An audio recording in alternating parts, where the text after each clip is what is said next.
L'anime débute dans une ville en proie aux flammes, sa destruction causée par des créatures monstrueuses et grotesques. Les rues sont plongées dans le chaos, et les habitants, terrifiés, tentent désespérément de survivre au milieu de la dévastation. Une silhouette monstrueuse se délecte de la peur et du désespoir qu'elle a semé. Elle proclame son désir de couper tous les liens et relations dans le monde, annonçant ainsi son objectif ultime. À ce moment-là, une équipe ressemblant aux Power Rangers arrive pour affronter le monstre, déterminé à arrêter cette destruction. Leur leader, Red, appelle leurs robots spécialisés pour renforcer leurs capacités. L'équipe fusionne avec leurs alliés robotiques, formant le Maximum Power Ranger, armé de l'épée du pouvoir. Ils se préparent pour une attaque décisive, mais le monstre contre-attaque avec de puissants rayons d'énergie bleue que l'équipe évite de justesse.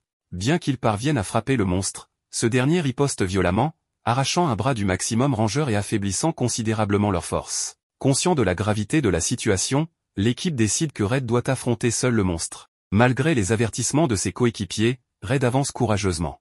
Le monstre se moque de sa bravoure, mais Red réplique en affirmant que les liens et les espoirs du monde sont sa source de force.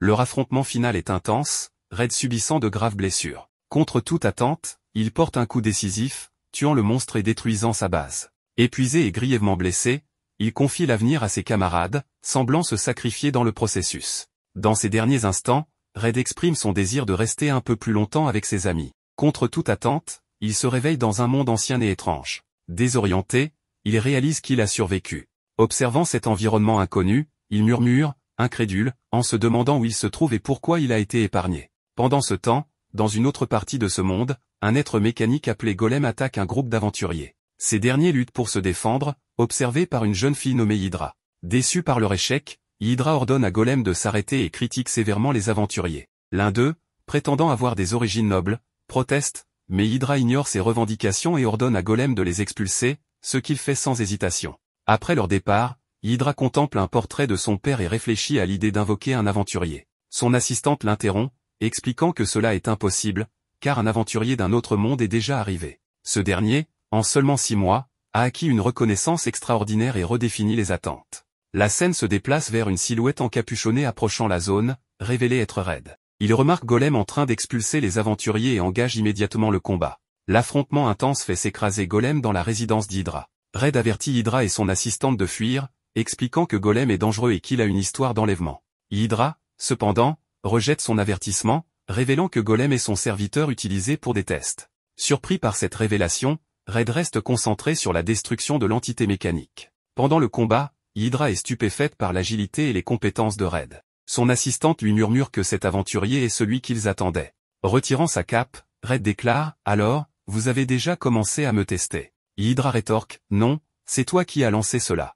Tandis que Red se prépare à se transformer, Hydra l'observe, stupéfaite par ses paroles et actions. Après sa transformation, son choc grandit lorsqu'il n'émet aucun signe d'énergie magique. En examinant son équipement et ses vêtements, Hydra remarque l'absence de propriétés magiques et décide de l'observer calmement pour percer ce mystère. Red libère alors une attaque flamboyante qui détruit Golem en un seul coup dévastateur. Hydra reste figée, incapable de comprendre ce qu'elle vient de voir. Revenu à son état normal, Red demande s'il a réussi le test.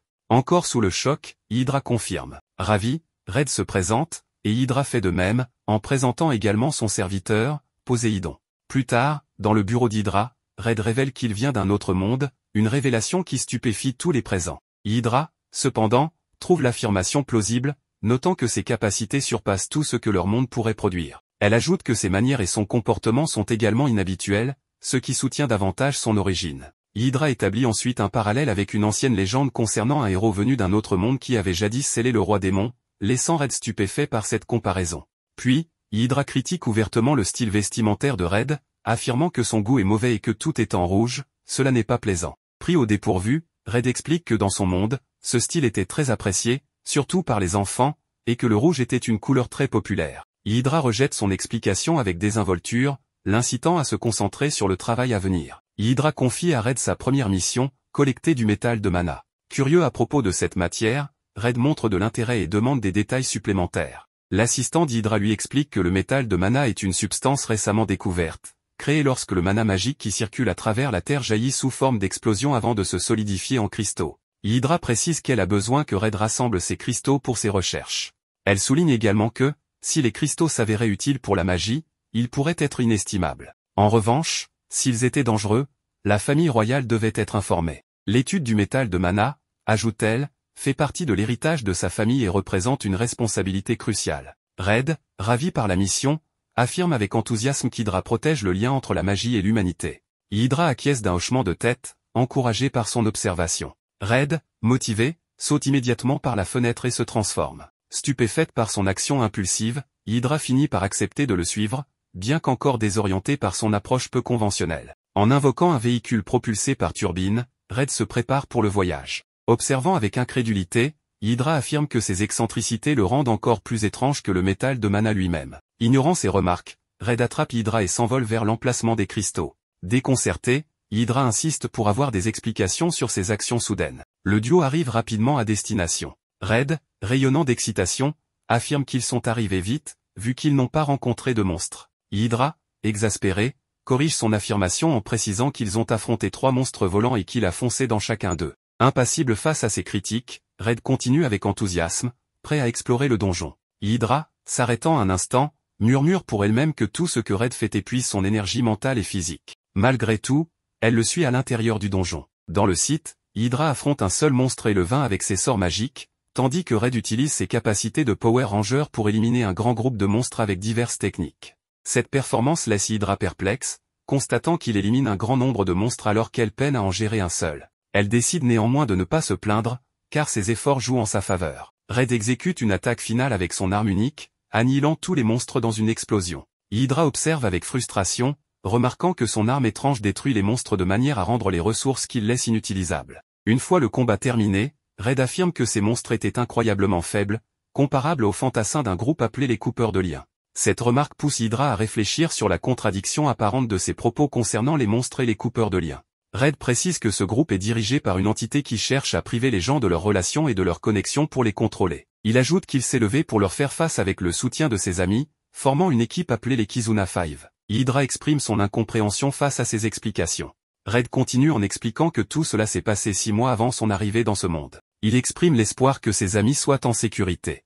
En entendant cela, Hydra conclut que Red, malgré son attachement à ses amis, semble avoir trouvé une mission importante dans ce monde. Red admet qu'il a essayé de nombreuses fois de revenir, mais toutes ses tentatives ont échoué. Il affirme également que plus il reste dans ce monde et en voit les problèmes, plus il réalise combien de personnes ont besoin d'aide, tout comme dans son propre monde. Il termine en déclarant qu'il doit y avoir une raison à son arrivée ici et qu'il ne tentera pas de revenir tant qu'il ne l'aura pas découverte. Red annonça qu'il continuerait à aider les gens dans ce monde, convaincu qu'il finirait par trouver un moyen de rentrer chez lui. Hydra, un brin critique, lui reprocha de prendre les choses à la légère, mais il la coupa en lui demandant de partager son rêve. Surprise par cette inversion des rôles, Hydra admit ne pas s'y être attendu. Plein d'enthousiasme, Red suggéra qu'ils discutent de leurs ambitions et de leurs rêves tout en progressant dans leur aventure. Au fil de leur marche, Hydra dévoila son objectif, restaurer le statut originel de sa famille en tant que sceptre royal. Intrigué, Red demanda ce que cela signifiait. Hydra expliqua que le sceptre royal était un titre conféré à une famille magique par la royauté,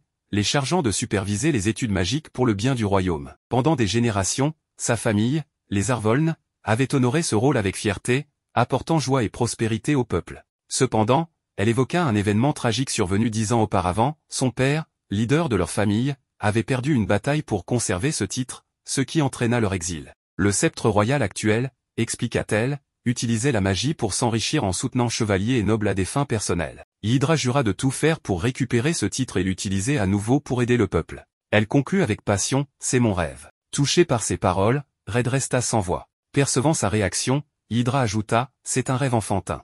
Tu peux te moquer si tu veux, ça m'est égal. » Mais au lieu de se moquer, Red lui saisit la main et déclara avec enthousiasme, « Je suis tombé amoureux de ton rêve. Aider les gens et leur apporter du bonheur grâce à la magie est le meilleur rêve qui soit. » Libérant sa main, il poursuivit, « Continuons notre mission. » Soudain, un crâne tomba devant Hydra, la faisant sursauter, tandis qu'elle remarquait d'autres restes squelettiques d'aventuriers ayant échoué à cet endroit. Red, indifférent, s'exclama en découvrant une grande quantité de métal de mana. Choqué, Hydra expliqua qu'une telle concentration de métal ne pouvait être naturelle et semblait avoir été délibérément rassemblée. Alors que Red tentait d'en collecter, un gigantesque dragon apparut, prêt à tuer. Red intervint rapidement pour sauver Hydra, mais fut blessé dans le processus. Red demanda quel genre de créature ils affrontaient.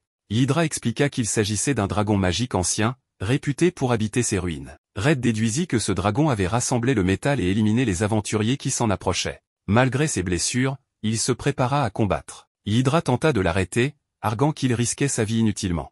Mais Red insista, c'est ma responsabilité. Je suis tombé amoureux de ton rêve, un rêve qui apportera tant de bonheur. Protéger ton rêve est maintenant mon devoir. Ému et embarrassé, Hydra ne put répondre. Red se transforma et affronta le dragon, mais se heurta à ses puissantes attaques. Il révéla qu'il avait une arme secrète, mais qu'elle nécessitait un lien fort d'amitié pour s'activer. Red demanda à Hydra de l'aider. Hésitante, elle finit par accepter, disant « Si cela nous permet de survivre, je ferai tout ce que je peux ». Avec son accord, Red invoqua son arme secrète, le Kizuna Mecha, un robot puissant. Ensemble, ils combattirent le dragon, mais Red réalisa que leur lien ne suffisait pas à maintenir le pouvoir du mecha. Alors que la situation devenait critique, il saisit la main d'Hydra et lui dit « Crois en notre lien d'amitié. Cela nous aidera à forger notre avenir ». Ces mots déclenchèrent l'attaque ultime du mecha, annihilant le dragon en un coup. Le lendemain, Red retourna à la guilde pour une nouvelle mission. À sa grande surprise, Hydra annonça qu'elle devenait aventurière. Devant les regards stupéfaits, elle expliqua qu'elle souhaitait étudier de près les pouvoirs de Red pour créer une invention révolutionnaire capable de l'aider à rentrer chez lui, tout en l'aidant à récupérer le sceptre royal. Ému par sa détermination, Red déclara qu'il sentait qu'il était venu dans ce monde pour rencontrer Hydra. Ces paroles la laissèrent rouge de confusion, mais elles marquèrent le début de leur nouvelle aventure commune. Alors que Red amorçait sa transformation, Hydra l'observa avec attention, analysant chaque détail. Elle constata qu'il ne présentait aucune différence physique notable avec les habitants de son monde, sauf une anomalie frappante, il était dépourvu de mana et pouvait se transformer sans utiliser de magie. Intriguée par ce mystère, elle sortit une seringue et annonça qu'elle souhaitait prélever un échantillon de sang pour mesurer ses niveaux de mana. Red réagit de manière inattendue en reculant, visiblement effrayé, passant de guerrier intrépide à patient réticent. Hydra, étonné, haussa un sourcil en soulignant le contraste avec la bravoure qu'il avait montrée au combat. Red tenta de s'expliquer nerveusement, affirmant que cette situation était totalement différente. Les membres de la guilde, témoins de la scène, peinaient à contenir leur rire, amusés de voir cet aventurier redoutable déstabilisé par une simple seringue. Avant qu'Hydra ne puisse insister, un employé de la guilde s'approcha pour lui remettre un badge de statistique, un appareil symbolisant son nouveau statut d'aventurière et conçu pour afficher ses capacités. En appuyant sur le bouton du badge, un écran lumineux projeta ses statistiques, laissant Hydra et Red stupéfaits par le niveau de détail affiché.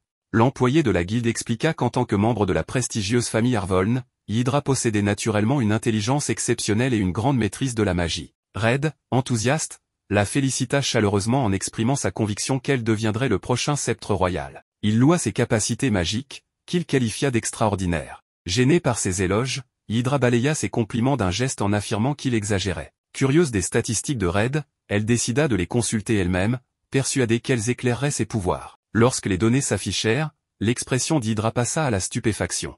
Elle révélait une puissance et des traits uniques hors du commun. Red était décrit comme passionné, ambitieux et profondément lié aux autres. Ses capacités incluaient la transformation grâce au lien board, la découpe de l'acier avec facilité, et des coups de poing atteignant une intensité de 60 000 degrés Celsius, capable de pulvériser des ennemis en un seul coup. L'ampleur de ses aptitudes laissa Hydra sans voix.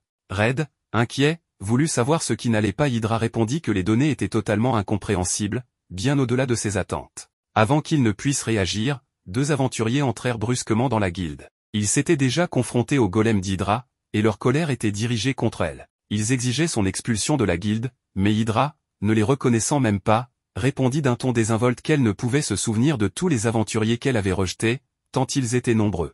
Les aventuriers, vexés, l'accusèrent d'arrogance et de prétention.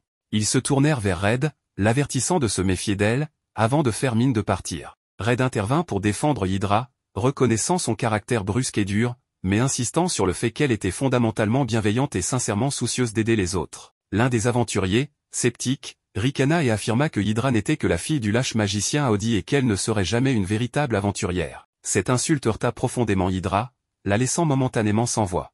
Red, furieux, répliqua en exigeant des explications sur cette insulte envers son père. L'aventurier confirma sans hésiter, se moquant de la défaite et de la retraite humiliante de Audi après la perte de son poste de sceptre royal. Hydra tremblait, envahie par un tourbillon d'émotions mêlant choc, colère et douleur. Elle se remémora les paroles empreintes de sagesse de son père, même en perdant leur statut de sceptre royal, leur devoir de guider et d'aider les gens demeurait inchangé. Le souvenir renforça la détermination d'Hydra tandis que les aventuriers riaient avec moquerie. Sa colère éclata soudainement, et elle s'écria avec une voix tranchante et autoritaire qu'ils devaient retirer leurs paroles sur son père. Elle affirma qu'il ne savait rien de lui, ses mots empreints de fureur glaçant les aventuriers et les faisant vaciller. Hydra continua avec plus d'intensité, reprochant aux aventuriers leur échec face à un golem faible et leur rappelant qu'ils n'étaient que des aventuriers de 3e catégorie. Ces paroles cinglantes déclenchèrent la colère des deux hommes, qui dégainèrent leurs armes.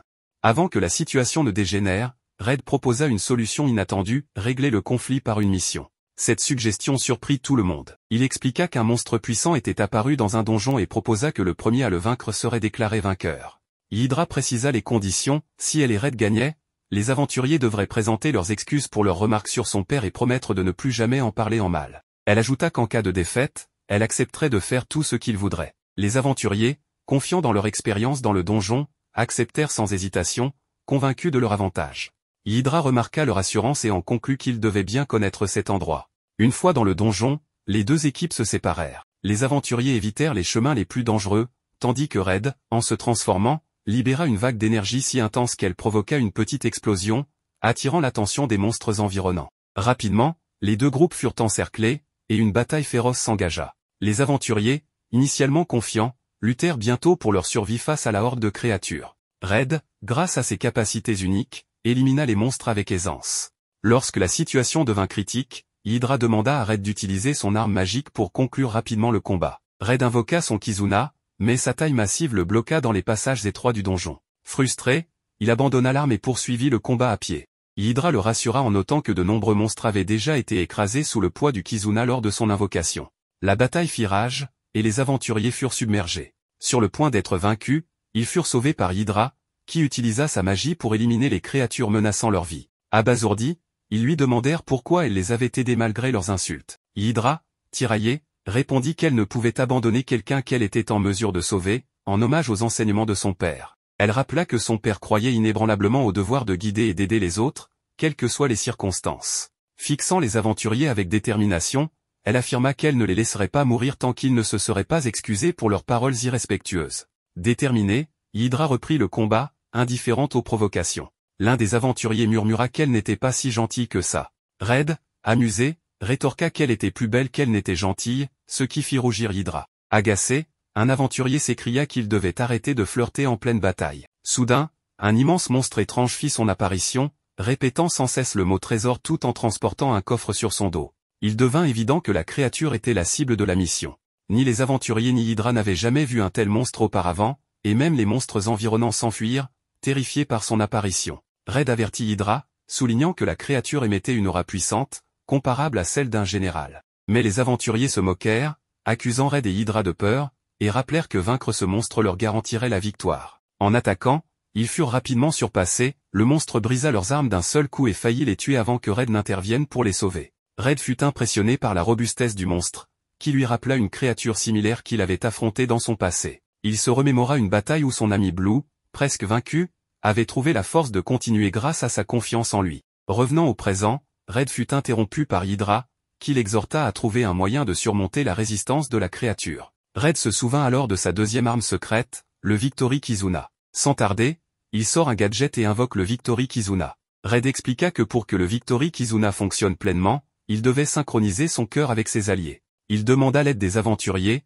et à sa surprise, ils acceptèrent. Bien que leur première tentative échoua à cause d'un manque de coordination, Red persévéra, se rappelant un conflit passé entre ses anciens coéquipiers, Yellow et Blue, qui avaient perturbé leur synchronisation dans une bataille cruciale. La situation actuelle fit écho à ce souvenir. Affaibli, Red fut mis à terre par un coup puissant du monstre. Hydra tenta de le protéger, mais la créature se tourna vers elle, prête à frapper. Les aventuriers, reconnaissant pour l'aide passée d'Hydra, intervinrent pour la sauver, avouant à contre-cœur qu'ils avaient besoin de Red pour triompher. Pendant qu'Hydra soignait Red, elle réalisa qu'elle avait sous-estimé les aventuriers et commença à les voir différemment. Malgré leur bravoure, ils furent vaincus par le monstre, qui se tourna à nouveau vers Hydra. Mais Red reprit conscience à temps et la sauva avec une attaque puissante. Avec une détermination renouvelée, Red appela les aventuriers, qui réussirent cette fois à coordonner leurs efforts. Ensemble, ils activèrent le Victory Kizuna et déclenchèrent une frappe combinée dévastatrice, mettant enfin fin au combat. À leur grande stupéfaction, la créature vaincue se transforma en un vieil homme. Intrigué, le groupe ramena l'homme à la guilde pour des réponses. Hydra remarqua une marque étrange sur son front, qui éveilla sa curiosité. La mission fut déclarée réussie, et les deux équipes se séparèrent. Hydra remercia Red pour avoir changé sa vision des autres, mais avant d'aller plus loin, elle lui demanda un échantillon de sang pour ses recherches. Red refusa et s'enfuit, laissant Hydra frustrée. Pendant ce temps, le vieil homme s'échappa de la guilde et erra dans la ville, où il commença à se retransformer en monstre. Deux nouveaux aventuriers, apparemment à sa recherche, apparurent. Après sa transformation complète, l'un des aventuriers tua le monstre avec aisance et en retira un fragment de son crâne. Ils déclarèrent alors qu'il faudrait de nombreuses personnes puissantes pour sauver le monde, annonçant une menace bien plus grande à venir. Le lendemain, Hydra retourna à son manoir, visiblement épuisé. Poséidon l'accueillit chaleureusement, mais Red annonça avec désinvolture qu'il emménagerait. Poséidon se tourna rapidement vers Hydra pour obtenir une explication. Hydra, cachant difficilement sa frustration, expliqua que Red avait fait faillite après avoir échoué à plusieurs reprises dans ses missions. Ces transformations provoquaient souvent d'énormes explosions, détruisant les ressources qu'il était censé collecter et les rendant inutilisables. Pour faciliter ses recherches, Hydra décida qu'il valait mieux que Red vive au manoir, ce qui lui permettrait d'étudier de plus près ses pouvoirs d'un autre monde. Poséidon, toujours méfiant, exprima ses inquiétudes en rappelant qu'il s'agissait d'un homme. Amusé, Hydra lui fit remarquer sur un ton taquin qu'il était lui aussi un homme. Poséidon, visiblement offensé, répondit qu'il servait la famille depuis qu'Hydra avait 3 ans et qu'il se considérait plutôt comme un grand-père. Cependant, son inquiétude à l'idée qu'un jeune homme vive si près d'Hydra persistait. Hydra tenta de le rassurer, mais avant qu'elle ne puisse terminer, Poséidon avait déjà quitté la pièce. Quelques instants plus tard, Poséidon retrouva Red dans une autre partie du manoir et déclara qu'il y avait une condition impérative à remplir pour qu'il puisse y vivre. Red, désireux de montrer sa gratitude,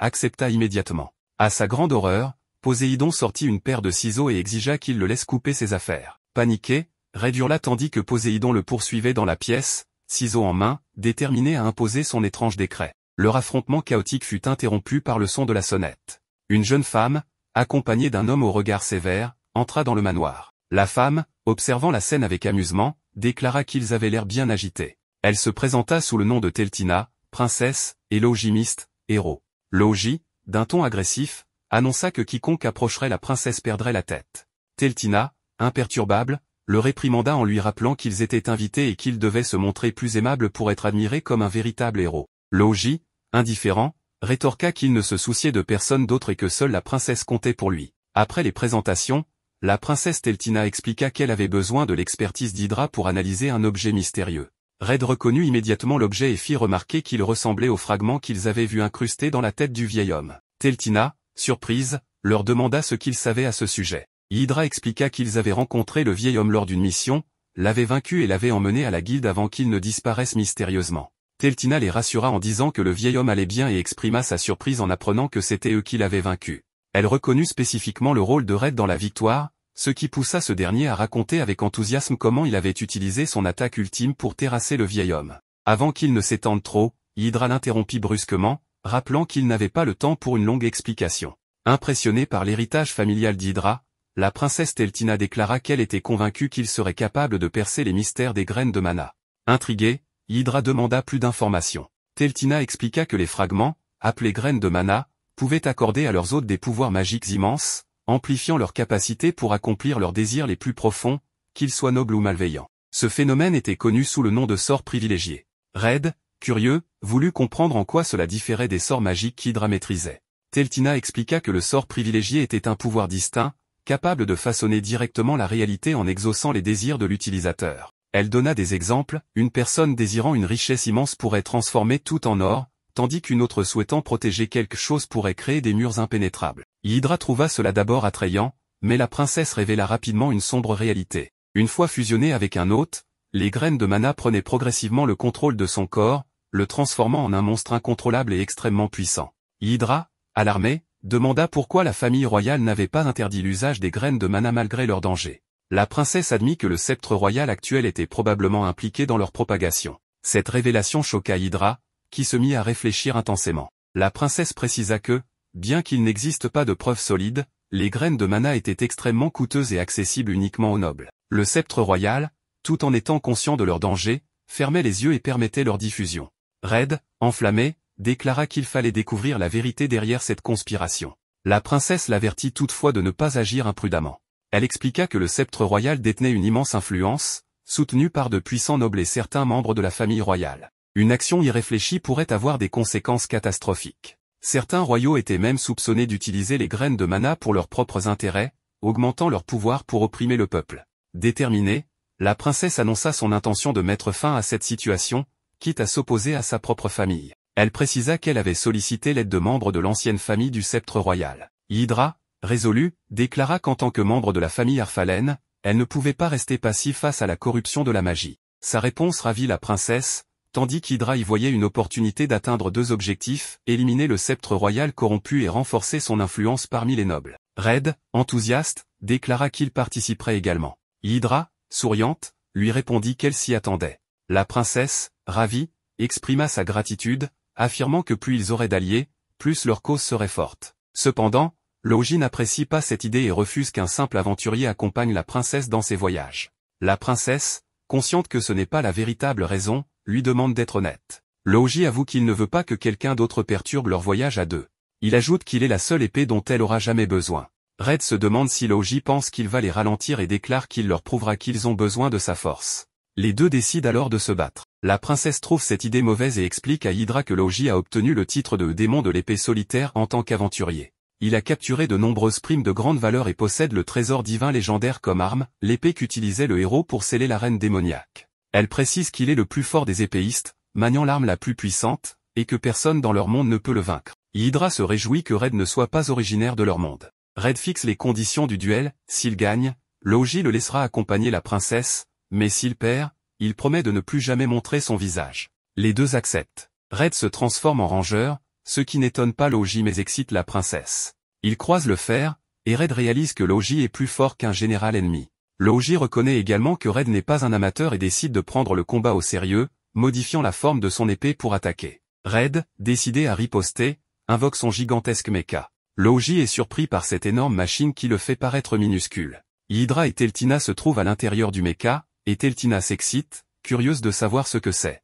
Hydra, confus, rappelle à Red que seuls ceux avec qui il a formé des liens peuvent entrer dans le mecha. Red explique qu'il a simplement fait connaissance avec la princesse, écouté son objectif, et accepté de l'aider. Cela suffit pour former un lien selon lui, ce qui surprend Hydra, qui trouve ses critères bien bas. La princesse fait signe à Logi depuis le mecha, et Logi pense que Red l'a prise en otage. Enflammant son épée, il attaque le mecha, qui peine à riposter efficacement face à sa petite taille. Cela fait comprendre à Hydra que le mecha est inutile contre un adversaire aussi petit. Logi, déterminé à sauver la princesse, redouble d'efforts. Red invoque alors une épée géantée, sachant qu'il ne peut pas frapper Logi directement, utilise une onde de choc pour l'envoyer valser. Plus tard, il retrouve Logi blessé dans la forêt. Bien qu'à peine capable de parler, il refuse toujours que Red rejoigne leur groupe. Teltina lui rappelle sa promesse, s'il perdait, il devait accepter Red. Elle souligne qu'un individu aussi puissant en liberté pourrait devenir une menace plus grande que celle des graines de mana, mais qu'il n'aurait pas ce problème s'il travaillait avec eux. Logi finit par accepter.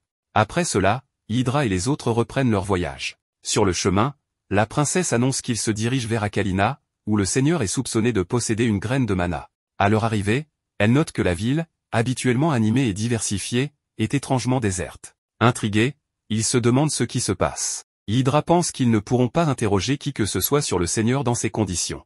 Un espion les observe, et la princesse remarque qu'elle n'a jamais vu cette ville dans un tel état. L'espion dit qu'il y a une loi interdisant de parler aux étrangers. Elle expliqua que les habitants se cachaient, terrifiés à l'idée de transgresser cette loi. Elle ajouta qu'il valait mieux quitter la ville au plus vite. La princesse, imperturbable, répondit que le seigneur ne saurait pas que quelqu'un leur avait parlé à moins que ce soit rapporté. Avant que la jeune fille ne réagisse, Hydra intervint, affirmant que l'énergie magique qu'elle ressentait depuis leur arrivée pourrait être la clé. Toute la ville était imprégnée d'une mana nauséabonde. La princesse comprit immédiatement et déclara que cela expliquait le malaise qu'elle ressentait depuis leur arrivée. Hydra conclut que le seigneur de cette ville semblait impliqué dans quelque chose de sinistre. Leur discussion fut brusquement interrompue lorsqu'une silhouette monstrueuse surgit des ombres, rugissant de ne pas médire du seigneur. La créature attaqua Hydra, mais Red s'interposa rapidement pour la protéger. Alors qu'il combattait le monstre, Hydra observa et murmura qu'il s'agissait probablement d'un des effets du sort privilégié. Une voix autoritaire résonna alors dans la rue. Le seigneur apparut, calme et impassible.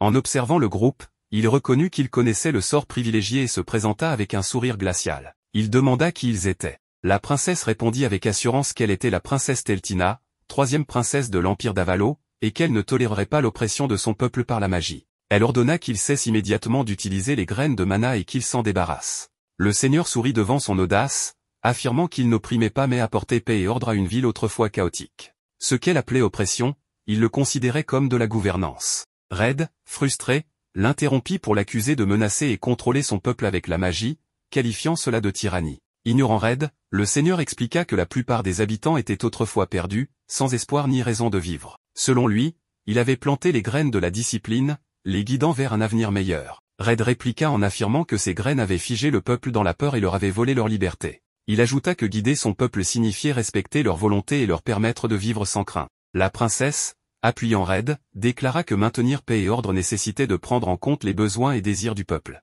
Le seigneur, impassible, répondit qu'il leur avait déjà donné le paradis. Il vivait selon ses règles et suivait son mode de vie. Pour lui, il ne pouvait rien demander de plus. Red, furieux, conclut que le seigneur ne se souciait ni de la paix ni de l'ordre. Il voulait simplement transformer la ville en un jouet qu'il pouvait manipuler à sa guise. Enflammé par sa colère, Red se prépara à attaquer. Mais avant que Red puisse réagir, une créature invoquée par le seigneur surgit derrière lui et le frappa violemment. Il tenta d'esquiver et de contre-attaquer, mais le monstre était implacable, attaquant sous tous les angles et infligeant coup sur coup. Hydra, observant attentivement la scène, expliqua à haute voix que le sort privilégié du seigneur lui permet de détecter quiconque enfreint ses règles. C'était ainsi qu'il pouvait invoquer des monstres pour punir instantanément les contrevenants. D'un ton froid et autoritaire, le seigneur confirma que quiconque désobéissait à la logie serait puni jusqu'à ce que sa voix disparaisse complètement. Hydra, reliant les informations, ajouta que le champ de mana qui imprégnait la ville permettait au seigneur de surveiller chaque mouvement et d'invoquer des monstres à volonté, n'importe où. Pour maintenir une telle capacité, ses réserves de mana devaient être colossales. Elle s'arrêta brusquement, réalisant l'ampleur de la situation, et murmura que c'était la puissance des graines de mana. Inquiète pour Red, la princesse se tourna vers Logi et lui ordonna fermement de l'aider. Il préférait le laisser servir d'appât pendant qu'il cherchait la faiblesse du sort du seigneur. La princesse, outrée, lui lança un regard sévère et insista pour qu'il parle honnêtement. Après un haussement d'épaule, Logi avoua qu'en vérité, il appréciait de voir Red se faire battre et lui demanda de lui laisser savourer cela un peu plus longtemps. Exaspérée par son comportement, la princesse lui ordonna d'aider Red sur le champ. Pendant ce temps, Red continuait de lutter désespérément contre le monstre implacable. Il tenta d'invoquer Kizuna, mais la créature du seigneur l'en empêchait à chaque fois, interrompant ses tentatives par des attaques incessantes. Finalement, l'assaut culmina en une frappe dévastatrice, brisant complètement la transformation de Red et le laissant vulnérable, à la merci du seigneur et de son monstre. Soudain, une bombe fumigène explosa, enveloppant la zone d'un épais brouillard. Profitant de la couverture de la fumée, le groupe parvint à s'échapper. Plus tard, ils se retrouvèrent dans un lieu caché. Red regarda autour de lui, confus, et réalisa que la femme qui avait dissimulé son visage était celle qui les avait sauvés. Reconnaissant, Red la remercia. Elle répondit froidement qu'elle lui avait pourtant déconseillé d'affronter le seigneur. Red observa leur environnement, cherchant à comprendre leur emplacement. La femme abaissa sa capuche et se présenta. Il se trouvait au quartier général de la Résistance, dédié à la libération de la ville. Elle se nommait Glossa et en était la chef. La princesse haussa un sourcil et exprima ses doutes. Elle redoutait que la Résistance ne provoque une répression encore plus sévère de la part du seigneur. Glossa expliqua calmement que le pouvoir du seigneur ne s'étendait qu'à la ville et que cette base, cachée au plus profond de la forêt, échappait à son influence. Puis elle les interrogea sur leur attaque contre le seigneur. Ils lui expliquèrent que leur mission consiste à récupérer les graines de mana. À ces mots, Glossa sourit et déclara qu'ils pouvaient compter sur son soutien. La Résistance se battrait à leur côté, et leur quartier général leur resterait ouvert. Red fut surpris par cette générosité, mais Glossa précisa que leur combat contre le seigneur avait commencé depuis longtemps et qu'ils n'étaient pas seuls dans cette lutte. Logi, sceptique, fit remarquer qu'ils auraient pu simplement abandonner la ville pour vivre en paix ailleurs. Glossa reconnut que beaucoup avaient choisi cette voie. Cependant, elle insista sur l'attachement de la Résistance à cette ville, considérée comme leur foyer. Ils refusaient de l'abandonner et tenaient à la libérer. Ces paroles touchèrent Red, qui pensa à son propre foyer. Il exprima sa compassion, comprenant leur douleur. Il déclara avec détermination qu'il reprendrait la ville, quoi qu'il en coûte. Ils se réunirent pour élaborer un plan. Hydra prit la parole en premier, soulignant la puissance écrasante du seigneur. Il s'étonna que Red, malgré sa force, ait empeiné contre lui. Logi, amusé, ne put s'empêcher de ricaner face à la malchance de Red, ce qui lui valut une réprimande de la princesse. Hydra sortit ensuite un document contenant toutes les règles imposées par le seigneur. Toute infraction entraînait l'apparition de monstres punitifs, surgissant de points invisibles. Red réfléchit et proposa une attaque depuis l'extérieur de la ville en utilisant le pouvoir du Kizuna. Hydra secoua la tête et expliqua que cela détruirait la ville entière. Red fit une autre proposition, mais elle fut également rejetée. Finalement, Hydra annonça avoir une idée, bien que difficile à exécuter. Son plan consistait à ce que Red et Logi unissent leurs forces pour couvrir leurs faiblesses respectives et empêcher le seigneur de les vaincre. Cependant, un problème évident subsistait, Red et Logi ne s'entendaient pas et passaient leur temps à se disputer. Logi refusa immédiatement de coopérer. Voyant son obstination, La princesse le prit à part et lui fit une offre irrésistible. Ces paroles suffirent à éveiller l'enthousiasme de Laoji, qui, pour la première fois, se montra motivé à travailler avec Red. Plus tard, Red eut une conversation en aparté avec la princesse. Il voulait confirmer sa présence au château le lendemain. Elle hocha la tête avec assurance, affirmant qu'elle avait des affaires à régler là-bas. Red hésita un instant avant d'exprimer son inquiétude face au danger. La princesse lui rappela qu'il se battait toujours au péril de sa vie pour protéger les autres. Elle sourit doucement et ajouta qu'ils se ressemblaient. Red répondit qu'il évitait toujours les situations pouvant causer sa mort. La princesse le rassura en affirmant qu'elle n'avait pas l'intention de mourir non plus. Puis, avec un sourire malicieux, elle ajouta qu'elle comptait sur lui pour la protéger, lui, le héros de ce monde. Sans qu'il ne le sache, Laoji se cachait derrière un arbre, écoutant leur conversation. Son visage se tordit de frustration. Il détestait voir quelqu'un parler à la princesse avec tant de familiarité et semblait préparer une riposte. Plus tard, alors que Red partit prendre un bain, il laissa ses vêtements et ses affaires à l'extérieur. Saisissant l'occasion, Laoji s'approcha discrètement et vola le panneau de transformation de Red sans qu'il ne s'en rende compte. Tandis qu'il l'observait, il murmura pour lui-même qu'il ne laisserait personne d'autre parler à la princesse ou la protéger. Il se persuada qu'il devait être le héros. Le lendemain, la princesse et Hydra attendirent à l'extérieur tandis que Red et Laoji pénétrèrent dans la chambre du seigneur, prêts au combat. Red s'avança avec assurance et déclara qu'ils étaient venus le vaincre. Il tendit la main pour saisir son panneau de transformation mais il n'était plus là. Voyant la panique de Red, Laoji feignit l'inquiétude et lui demanda si quelque chose n'allait pas. Le visage de Red pâlit, et il balbutia qu'il avait perdu son panneau de transformation. Avant qu'il ne puisse réagir davantage, un monstre apparut soudainement derrière lui et gronda un avertissement, les sommant de ne pas troubler la paix du seigneur. D'un coup puissant, il envoya Red valser par la fenêtre, le faisant chuter dans la rivière en contrebas. Voyant Red tomber, Hydra se précipita pour le secourir, tandis que Laoji resta seul face au seigneur et ses monstres. Intérieurement, Laoji jubilait, convaincu que ce monde n'avait pas besoin de la force de Red ni de ses précieux liens. Pendant ce temps, Red, enfoncé dans l'eau, vit défiler des souvenirs de sa vie passée. Il aperçut une fille à ses côtés, dont les paroles résonnèrent dans son esprit. Elle expliquait que les liens étaient comme une lame à double tranchant.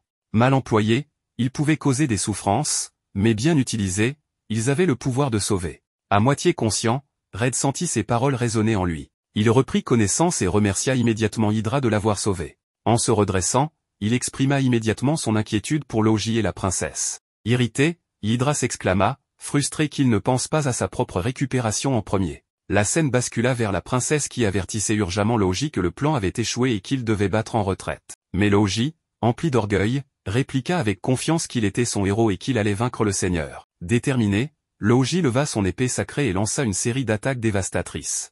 Ses coups étaient féroces et précis, blessant plusieurs des monstres invoqués. Avec un mouvement final dévastateur, Laoji anéantit toutes les créatures, ne laissant que le seigneur debout devant lui, impassible. Le seigneur invoqua encore plus de monstres et ricana, affirmant que l'épée sacrée était entre les mains du chevalier choisi, attendu depuis 1000 ans.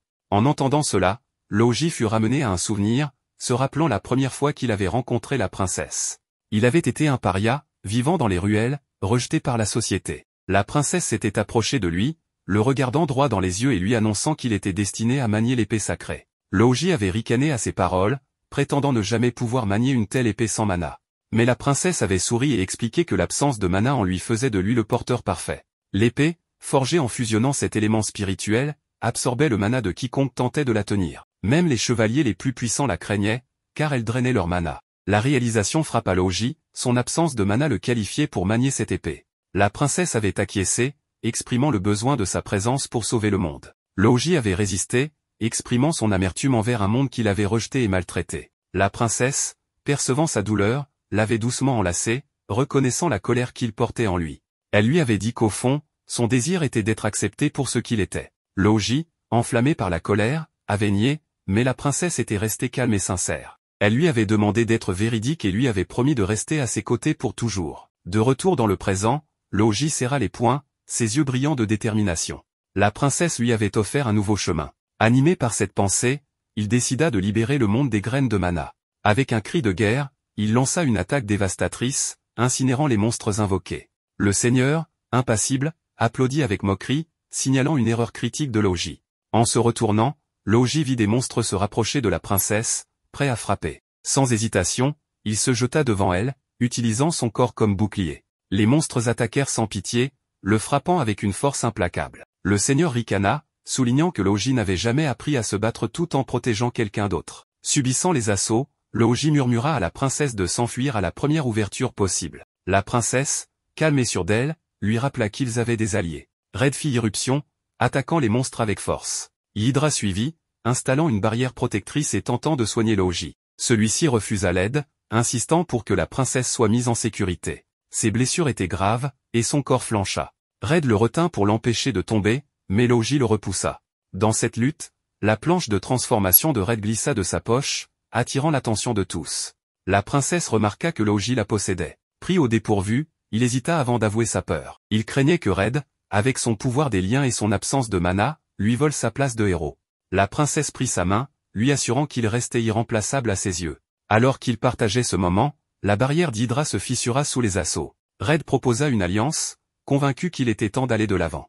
Après un soupir, Louji accepta. Leur synchronisation en combat se révéla imparable. Après un échange féroce, ils portèrent un coup écrasant au seigneur. Cependant, leur victoire fut éphémère. Les graines de mana dans le corps du seigneur libérèrent une énergie incontrôlable, le transformant en un géant monstrueux, son corps massif obscurcissant le ciel. Glossa ordonna rapidement l'évacuation des civils. La princesse trembla sous l'effet de la panique. Red, debout avec assurance, affirma que le monstre n'était qu'une menace ordinaire et qu'il allait l'abattre sans difficulté. Hydra le regarda avec incrédulité, stupéfaite par son insouciance face au danger. Red invoqua Kizuna pour combattre la bête. Lui et son équipe montèrent à bord du mecha. Louji, bien qu'hésitant, n'eut d'autre choix que de suivre. Red emporta le monstre loin de la ville afin d'éviter de mettre les civils en danger. Il ne se contenta pas d'éloigner le combat, il emmena la bête dans l'espace. La princesse, Louji et Hydra restèrent abasourdis. Dans l'immensité du vide spatial, Red se prépara au combat final. La créature réagit à la menace imminente en chargeant une attaque. Red invoqua une épée gigantesque. Il décida de confier l'arme à Louji. Celui-ci croisa les bras et exprima son refus de suivre les ordres de Red. Après un instant de silence, il accepta néanmoins d'exécuter la technique nécessaire pour la bataille. Avec une coordination parfaite, l'équipe trancha la créature en deux. Une explosion massive illumina le ciel, visible depuis la surface de la planète. Les civils acclamèrent la victoire de l'équipe de Red. De retour en ville, ils extrayèrent la graine de mana du corps du seigneur. Ils se préparèrent à la détruire, mais la princesse les arrêta. Elle expliqua que la destruction d'une graine de mana nécessitait soit l'élimination de son hôte, soit une extraction précise. Red demanda comment procéder à l'extraction. Sans hésiter, la princesse extirpa une graine de mana d'elle-même. Red et Hydra restèrent sans voix. La graine de mana se transforma en un renard blanc. L'animal bondit sur le seigneur déchu et l'engloutit avant de le recracher, la graine ayant disparu. La princesse expliqua que c'était ainsi que les graines de mana étaient extraites. Elle précisa que c'était son devoir. Red et Hydra restèrent fascinés par le renard blanc et commencèrent à jouer avec lui. Louji, agacé, ne partagea pas leur enthousiasme. La princesse lui fit remarquer qu'il pouvait lui aussi caresser l'animal. Red observa la créature et fit remarquer qu'elle pouvait faire partie du pouvoir spécial de la princesse. Il s'interrogea sur sa dangerosité. La princesse répondit que le renard n'était pas une menace. Elle expliqua qu'il était né de sa volonté de sauver les hôtes des graines de mana sans les tuer. Elle ajouta que, malgré son apparence, un chien errant restait plus dangereux que lui. Hydra exprima son étonnement quant au silence de la princesse sur ce pouvoir. Celle-ci soupira avant d'expliquer qu'elle ne voulait pas les inquiéter. Elle ajouta que son pouvoir était considéré comme extrêmement dangereux par ceux qui distribuaient les graines de mana. Pour cette raison, elle avait choisi de le garder secret. Red comprit et raconta qu'il avait vécu une situation similaire dans son monde. Hydra rit en imaginant Red incapable de garder un secret. Soudain, une entité monstrueuse apparut sous la forme d'une immense bouche béante, avant de se transformer en un sinistre bouffon au sourire effrayant. Il se présenta comme Abu Dhabi, fils royal de la reine démoniaque. Red comprit qu'il avait affaire à un démon royal. Hydra expliqua que ces démons étaient les descendants de la reine démoniaque, qui est scellée il y a plus de 1000 ans. Leur but était de libérer leur mère de sa prison. Red déduisit que ces démons représentaient l'organisation maléfique de ce monde. Hydra confirma et ajouta qu'aucun d'eux n'avait refait surface depuis des siècles. Abu Dhabi expliqua qu'il était l'origine des graines de mana. Il précisa que les démons royaux les distribuaient depuis des siècles, suivant la volonté de leur mère. La princesse, furieuse, réalisa que ces graines avaient causé d'innombrables tragédies, dont la mort de sa propre mère. Abu Dhabi poursuivit en expliquant que, lorsque les graines de mana auraient pleinement fleuri, leur énergie négative engloutirait le monde. La reine démoniaque reviendrait alors, mettant fin à l'humanité. Il ajouta que certains sacrifices étaient nécessaires. Puis soudain, il attaqua la princesse. Red et Louji réagirent immédiatement, bloquant son assaut. Red affirma que la puissance des liens serait leur force.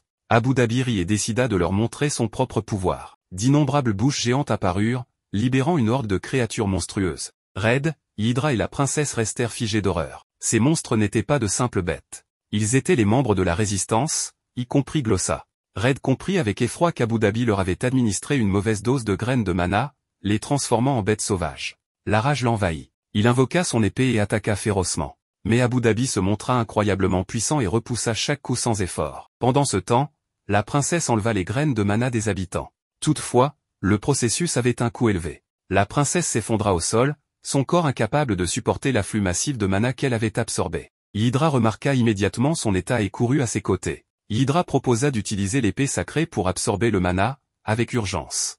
La princesse secoua la tête et répondit que le combat était équilibré pour l'instant. Si Red ou Logi se retirait, il perdrait immédiatement. Hydra serra les poings et exprima son inquiétude pour elle. La princesse, déterminée, répondit qu'elle se moquait de ce qui lui arrivait tant qu'il pouvait vaincre ce démon.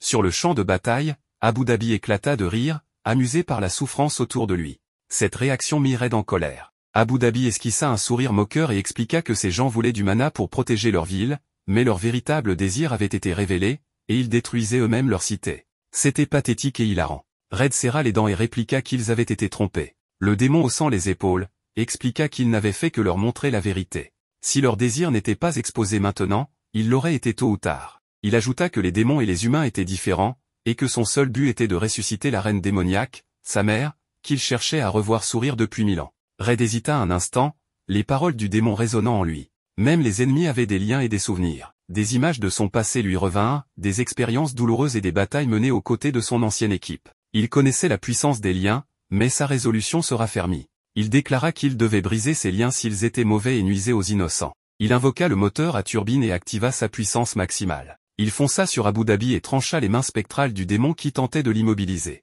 Mais juste avant de porter son coup final, Abu Dhabi déclencha une immense explosion qui engloutirait des logis. Les deux guerriers furent projetés au sol. Abu Dhabi se dressa au-dessus d'eux, triomphant, et annonça qu'il était maintenant temps de s'occuper de la princesse. Avant qu'il ne puisse agir, Red se releva. Abu Dhabi plissa les yeux et affirma qu'il ne ferait aucun cadeau cette fois-ci. Il lança une attaque mortelle qui allait sûrement mettre fin à Red. Au dernier instant, Logi se jeta devant l'attaque et encaissa le coup à la place de Red. Ce dernier sentit son cœur se serrer en voyant Logi s'effondrer, grièvement blessé. Il se précipita à ses côtés. Il demanda à Logi pourquoi il avait fait cela. Logi, allongé au sol, esquissa un faible sourire et répondit qu'il n'y avait aucune raison particulière. Alors qu'il parlait, des souvenirs de toutes les batailles qu'il avait menées avec Red, de leur rivalité réticente et des moments où ils s'étaient tenus côte à côte malgré leurs différences lui revinrent. Sa vision s'assombrit et il perdit connaissance.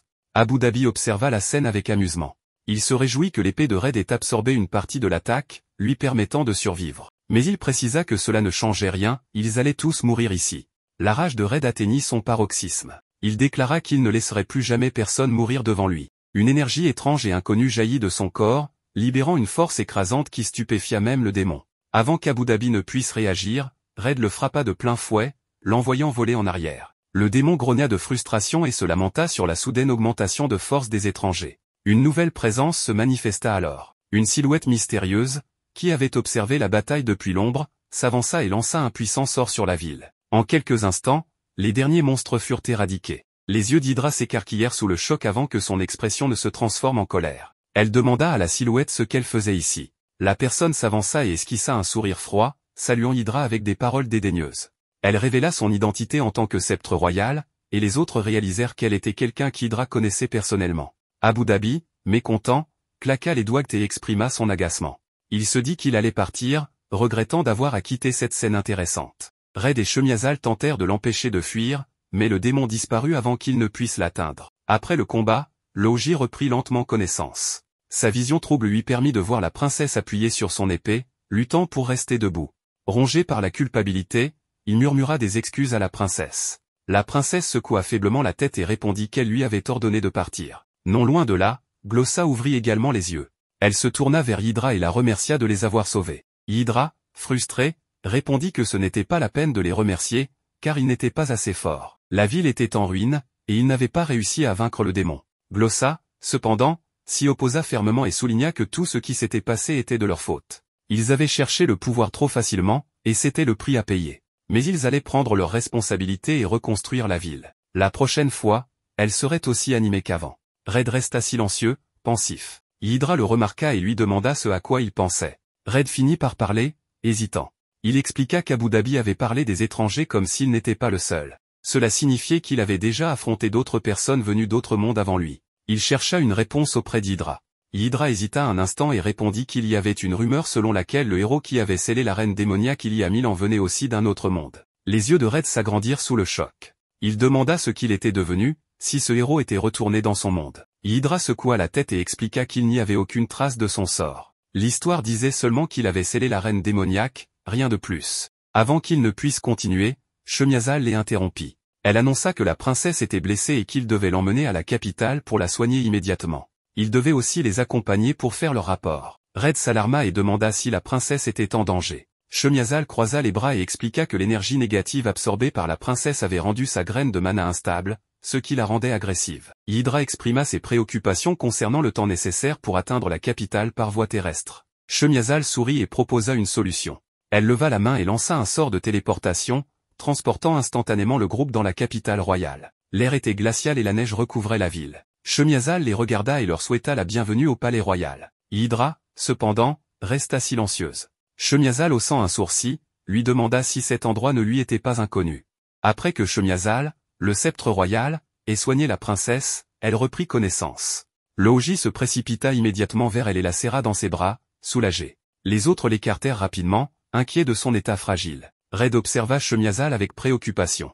Il attendait une confirmation sur l'état de la princesse. Shemiazal hocha la tête et annonça qu'elle allait lui donner une potion magique pour ralentir la propagation de la graine de mana. Elle précisa qu'elle devrait se rétablir bientôt. Plus tard, lors d'une conversation privée, Hydra croisa les bras et fit remarquer à Shemiazal qu'elle semblait bien informée sur cette potion. Shemiazal esquissa un sourire en coin et expliqua qu'elle avait étudié les graines de mana et avait reçu le soutien de la famille royale dans ses recherches. Hydra comprit immédiatement que la famille royale possédait aussi des graines de mana. Shemiazal précisa que la famille royale ne les utilisait pas et que cela relevait d'une compétition entre familles nobles. Elle ajouta qu'une famille noble en particulier les utilisait comme défense militaire. Shemiazal pense que si tout le monde réalisait que ces graines provenaient du roi démon, elle ose croire que les nobles s'en débarrasseraient.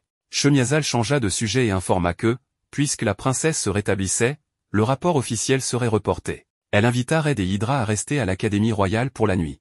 Elle leur demanda de la suivre. Alors qu'ils traversaient l'Académie royale, Red observa les alentours avec curiosité. Shemiazal lui expliqua que toutes les personnes présentes étaient des chercheurs officiels en magie et représentaient l'élite des mages. Elle ajouta que contrairement à ces érudits, les sorciers errants pratiquaient la magie de manière indépendante. Hydra précisa que ces sorciers errants étaient leurs adversaires habituels et que le royaume n'interdisait pas l'apprentissage de la magie. Cependant, elle rappela qu'une licence officielle était nécessaire pour développer la magie ou créer des outils magiques. Red demanda si Hydra possédait une licence. Elle répondit avec assurance qu'elle avait obtenu sa certification.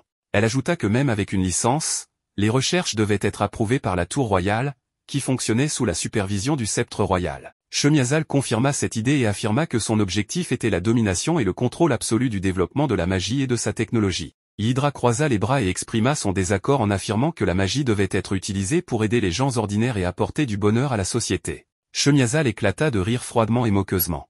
Elle compara Hydra à son père et déclara qu'ils partageaient les mêmes idéaux irréalistes. Hydra, méfiante, demanda des précisions. Shemiazal expliqua que le père d'Hydra, lorsqu'il était le sceptre royal, avait trop voulu aider les gens, entraînant un manque de régulation. Elle accusa son père d'avoir permis à des sorciers incompétents de créer des outils magiques de mauvaise qualité. Shemiazal poursuivit en énumérant les désastres causés par ces outils. Elle cita l'attaque du palais royal par des paysans armés de lanternes magiques explosives, l'utilisation d'artefacts enchantés pour apprivoiser des bêtes de mana dangereuses et l'emprisonnement de demi-humains avec des outils magiques. Elle mentionna également que des enfants avaient modifié des prothèses enchantées pour voler et tuer. Elle affirma que toutes ces catastrophes étaient le résultat des bonnes intentions du père d'Hydra et que, lorsque la magie tombait entre de mauvaises mains, le désastre devenait inévitable. Hydra, furieuse, peinait à répondre. Shemiazal continua avec assurance et déclara que des restrictions strictes étaient nécessaires pour protéger les gens d'eux-mêmes. Elle accusa Hydra et son père d'être des idéalistes déconnectés de la réalité. Elle se tourna ensuite vers Red et lui demanda son avis. Red resta sérieux et admit que le rêve d'Hydra était difficile à réaliser. Hydra sentit son cœur se serrer. Elle ne s'attendait pas à ce que Red la soutienne aussi peu.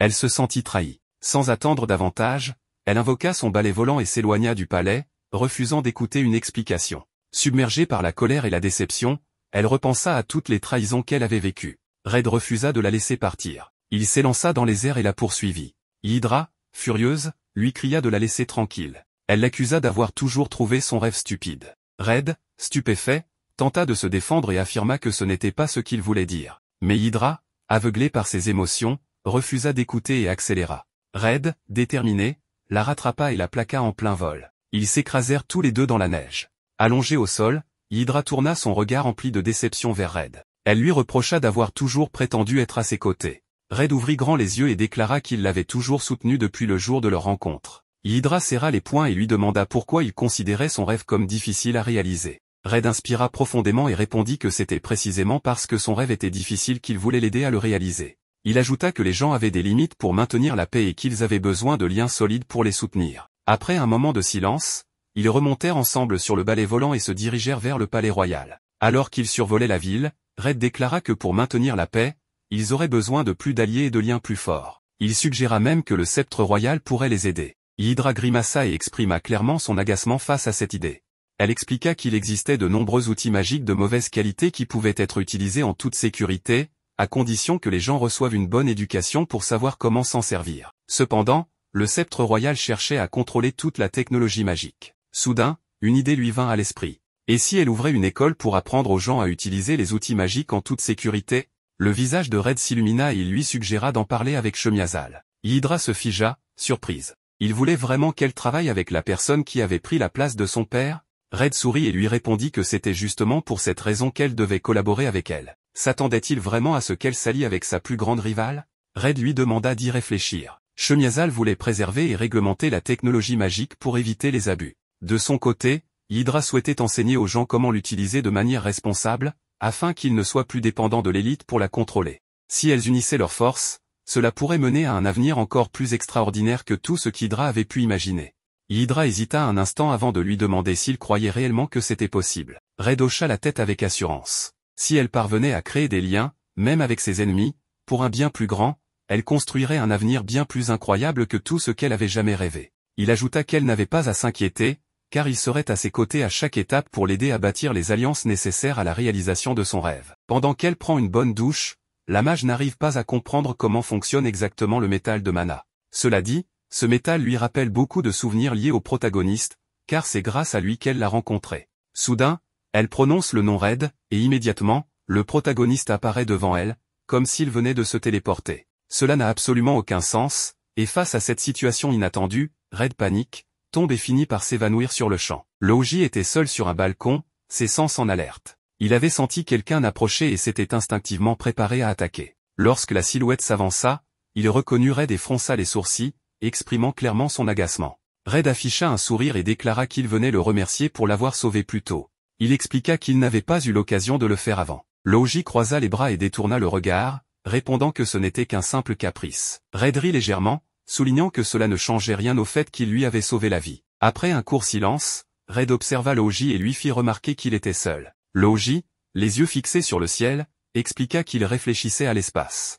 Il se remémora son enfance, où il imaginait des terres remplies d'êtres célestes au-delà des nuages. Pourtant, ce qu'il avait découvert n'était que le vide. Red inclina la tête et chercha à comprendre son ressenti. Logi précisa qu'il avait trouvé cela extraordinaire. Il expliqua que peu de choses parvenaient à le surprendre, mais l'immensité de l'espace l'avait laissé sans voix. Puis, intrigué, il se tourna vers Red et constata qu'il dégageait une lumière dorée. Red, surpris, baissa les yeux et observa l'aura qui l'entourait. Pendant ce temps, Hydra, absorbée dans ses pensées, tenait une pierre de mana. Soudain, la pierre brilla intensément, et Red apparut devant elle comme par enchantement. Tous deux restèrent figés, réalisant que les pierres de mana possédaient un pouvoir mystérieux, semblable à une magie d'invocation. Red, tentant de comprendre, mentionna un phénomène similaire appelé l'invocation instantanée. Hydra, intrigué, écouta attentivement.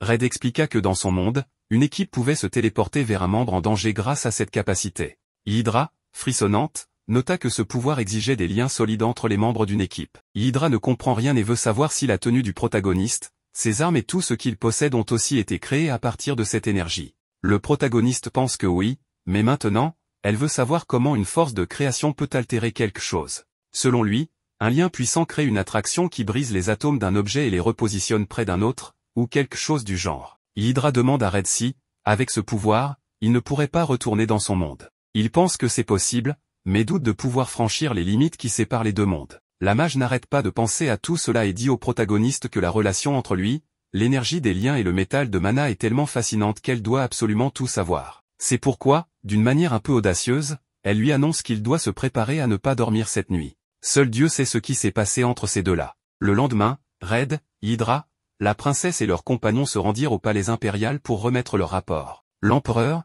assis sur son trône, écouta attentivement leur récit concernant les graines de mana et le roi démon. À ses côtés se tenaient le premier prince et le commandant suprême des chevaliers. L'expression de l'empereur se durcit et il annonça qu'un décret impérial serait émis, ordonnant aux familles nobles de se débarrasser de toutes les graines de mana en leur possession. La princesse avança et exprima ses doutes. Elle affirma que les familles nobles ne renonceraient pas facilement à ces graines et souligna que le sort privilégié était le seul moyen de les retirer sans tuer la personne infectée. Elle expliqua que ces graines s'enracinaient profondément dans le corps, rendant leur extraction extrêmement dangereuse. Elle demanda donc l'autorisation de poursuivre son voyage pour purifier ces graines. L'empereur, après réflexion, approuva sa demande et lui recommanda d'être prudente. La princesse, soulagée, le remercia et s'inclina respectueusement. En quittant la salle d'audience, Red commenta que l'empereur semblait être un homme bien. Hydra répondit avec un soupir, affirmant que les personnes qui l'entouraient ne l'étaient pas. Le premier prince, qui était resté silencieux jusque-là, prit enfin la parole. Il exprima ses réticences à se débarrasser d'un artefact aussi précieux que les graines de mana. L'empereur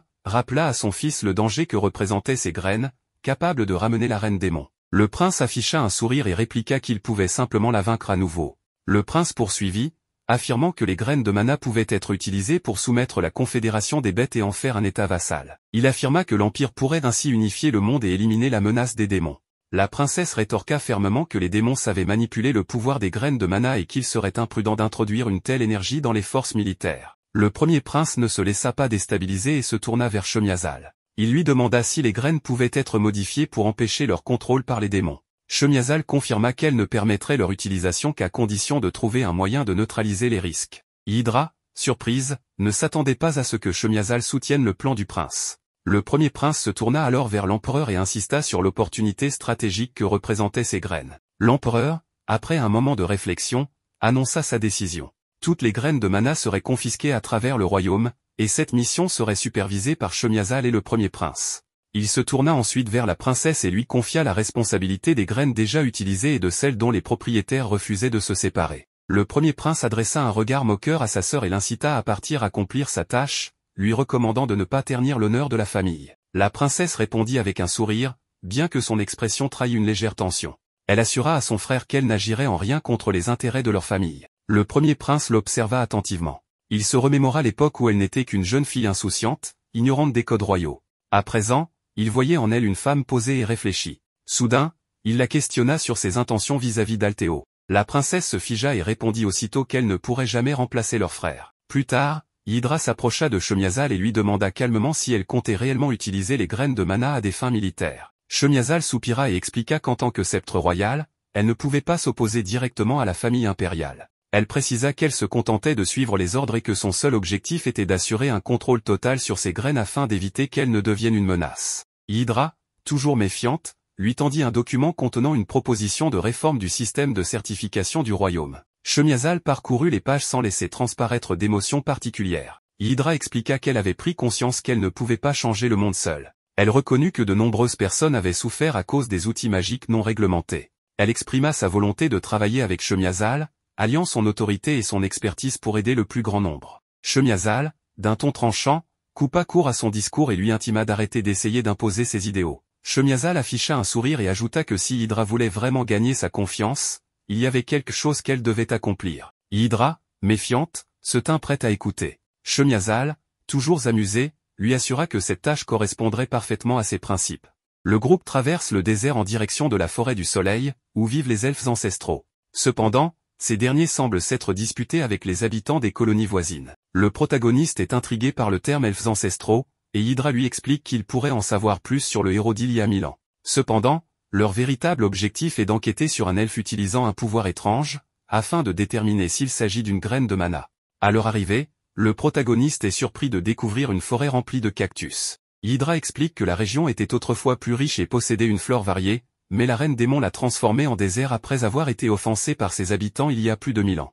Cette révélation met le protagoniste en colère, tandis que la princesse se réjouit au moins de trouver un peu de fraîcheur à l'intérieur de la forêt. Elle et Hydra en profitent pour retirer leur tunique, se sentant plus libres. Alors qu'ils avancent, la mage se blesse légèrement sur une épine de cactus, mais cela ne semble pas la perturber. Pourtant, le protagoniste s'empresse de lui mettre un pansement sur le doigt réservé à l'anneau de mariage, la laissant complètement sous le choc. Lui, cependant, ne comprend pas pourquoi elle réagit ainsi, tandis que la princesse et Logi se demandent comment il peut être aussi naïf. Soudain, un inconnu surgit et attrape Hydra avant de disparaître avec elle. Le protagoniste se transforme immédiatement et tente de la rattraper en activant son cercle turbo, mais il est stoppé par de puissants courants de vent. Contraint d'y aller à pied, il voit la princesse vouloir intervenir, mais Logi la retient de justesse, lui sauvant ainsi la vie. Il découvre alors que leurs assaillants sont des elfes, furieux de voir des humains pénétrer dans leur forêt. Logi, trop direct, leur annonce qu'il recherche un pouvoir étrange et leur conseille de se rendre immédiatement, ce qui pousse Teltina à lui demander d'être plus diplomate. L'elfe en chef sait déjà qu'ils sont venus pour Amen et, sans hésitation, lance une attaque. Ce geste met Logi hors de lui. Il dégaine son épée sacrée, fait voler plusieurs elfes et exige qu'on lui donne plus d'informations sur Amen. Une autre elfe intervient, furieuse qu'ils aient osé venir, affichant une haine évidente envers les humains. Logi se met immédiatement en position de défense devant la princesse, prêt à réagir. Cet elfe, nommé Rania, sort alors un artefact mystérieux qui parle et lui confère un pouvoir étrange. Elle se transforme en une créature rappelant le pouvoir du protagoniste. Pendant ce temps, le protagoniste poursuit le ravisseur de Hydra, mais celui-ci est extrêmement rapide. À ce rythme, il risque de le perdre de vue. La mage propose alors d'utiliser une technique récemment développée, le transport Kizuna d'urgence. Grâce à cette invention combinée au métal de mana, le protagoniste parvient non seulement à rattraper l'ennemi, mais aussi à l'immobiliser immédiatement. Le ravisseur, abasourdi, jure que leur groupe ne mettra jamais la main sur la forêt ni sur le pouvoir d'Amen. Rania, de son côté, révèle que son corps est le réceptacle de Dieu, le gardien de la forêt du soleil. La princesse commence à penser que ce pouvoir est similaire à celui du protagoniste, mais Logi trouve cela incohérent, puisqu'ils étaient censés chercher une graine de mana. Rania s'offusque de cette comparaison, affirmant que son Amen sacré n'a rien à voir avec un pouvoir corrompu. Déterminée à les éliminer, elle leur annonce qu'elle a reçu ce pouvoir du guerrier venu d'un autre monde, celui-là même qui combattit aux côtés du héros d'il y a 1000 ans. Ce guerrier leur conféra une force divine pour protéger leur forêt. Cette révélation confirme que son pouvoir est bel et bien similaire à celui du protagoniste. Teltina tente alors de lui expliquer qu'il ne cherche pas à voler son pouvoir, mais seulement à rassembler les graines de mana. Rania, inflexible, leur reproche d'avoir osé pénétrer dans la forêt et les condamne à disparaître. Logi, intriguée, lui demande si elle possède un golem géant, mais elle ne comprend pas la question. Il en déduit qu'elle n'est pas aussi puissante que le protagoniste et utilise son épée pour tenter d'absorber son mana. Rania riposte en adoptant une nouvelle forme, inspirée d'un scarabée géant. Cette transformation leur rappelle étrangement celle de Red. Grâce à son nouveau pouvoir, elle crée une boule de feu qu'elle lance sur Logi et la princesse. Logi décide alors d'activer une autre forme de son épée sacrée, contrant ainsi l'alternative de l'ennemi. Le problème, c'est que maintenant qu'ils tentent de s'échapper, l'elfe active une autre forme pour les poursuivre. Et comme si cela ne suffisait pas, elle dispose aussi de missiles téléguidés. Logi active alors la troisième forme de son arme pour les faire exploser au loin. Mais bien sûr, l'ennemi finit par lui asséner un coup puissant et le renverser. Malgré cela, il n'a pas l'intention d'abandonner et promet à la princesse de vaincre son rival coûte que coûte. C'est pourquoi il active la sixième forme de son épée. Mais Rania ne compte pas rester en arrière. Tous deux veulent lancer une attaque décisive pour ne pas prolonger davantage le combat. Le protagoniste et son Kizuna empêchent le combat de continuer, car il estime qu'aucun des deux qu'en a de raisons suffisantes pour s'affronter. Logi se défend en disant que c'est l'elfe qui les a attaqués sans retenue dès le début, bien que Teltina lui rappelle que c'était aussi sa faute à lui pour son hostilité. Hydra demande de quel elfe il s'agit, alors Rania enlève son costume pour révéler sa véritable identité. À cet instant, la magicienne est surprise de constater que cet elfe porte un costume doté du même pouvoir que Red. Logi confirme que son pouvoir provient apparemment d'un autre monde et demande au protagoniste si elle est l'une de ses compagnons. L'elfe est choqué, car apparemment, une prophétie parle d'un légendaire guerrier rouge. Aussitôt, tout le monde s'incline devant lui, s'excusant pour leur mauvais comportement et acceptant même n'importe quelle punition qu'il pourrait leur infliger, du moment qu'il accepte d'être celui qui sauvera la forêt. Évidemment, le protagoniste ne comprend pas du tout ce qui se passe ici. Mais un peu plus tard, il lui montre Luxim, le village. C'est un lieu plein de vie, avec beaucoup d'activités et de monde. Les jeunes adorent l'endroit. Cette fois, Rania se présente correctement, elle est la future chef et la 7e héritière d'Amen. Logi, Teltina et les autres sont choqués d'avoir failli se battre contre une telle personne il y a quelques instants, alors qu'elle paraît maintenant si adorable. Consciente de cela, elle leur présente de nouveau ses excuses, expliquant qu'elle a toujours été réservée et qu'en situation de danger, elle met un masque pour paraître menaçante. Sans cela, elle n'aurait pas le courage de combattre. L'expression des filles en dit long. En entrant dans ce lieu, l'elfe souhaite leur parler du village et de la prophétie. Rapidement, Ils aperçoivent une lumière, il s'agit littéralement de la copie de Red, entourée d'une inscription en ancien elfique, laissée par le prophète du groupe du héros.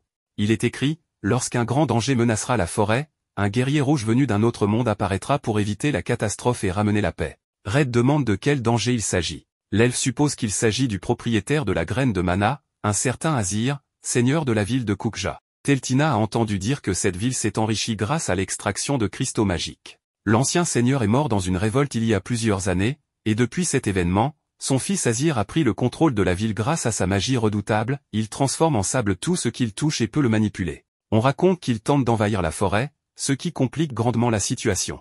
La relation entre la ville et la forêt était autrefois bonne, malgré leurs différences, mais ce tyran a tout gâché. Rania a essayé de l'affronter, mais n'a réussi qu'à le ralentir temporairement. En plein désert, cet homme est bien trop puissant.